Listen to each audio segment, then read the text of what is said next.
عن الرسول صلى الله عليه وسلم ده بيقول: من قرأه لا يخاف شيطان ولا سلطان ولا سبع ولا أي شيء. الله أكبر، الله أكبر. بسم الله على نفسي وديني، بسم الله على أهلي ومالي، بسم الله على كل شيء أعطانيه ربي، بسم الله خير الأسماء، بسم الله الذي لا يضر مع اسمه داء، بسم الله الذي لا يضر مع اسمه شيء في الأرض ولا في السماء وهو السميع العليم. بسم الله افتتحت وعلى الله توكلت. الله ربي لا أشرك به شيئا.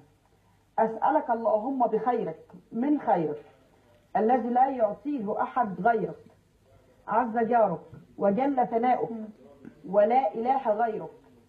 اجعلني في عبادك واحفظني من كل شر ومن كل شر خلقته، وأحترز بك من الشيطان الرجيم. اللهم إني أحترز بك من شر كل ذي شر خلقته، وأحترز بك منهم. وأقدم بين يدي بسم الله الرحمن الرحيم، ويقول: قل هو الله أحد. ومن خلفي مثل ذلك، ومن يميني مثل ذلك، وعن يساري مثل ذلك، ومن فوقي مثل ذلك، ومن تحتي مثل ذلك. والصلاة والسلام على أشرف الخلق سيدنا محمد على آله وصحبه. عليه أفضل الصلاة والسلام. دكتور صوفي، قبل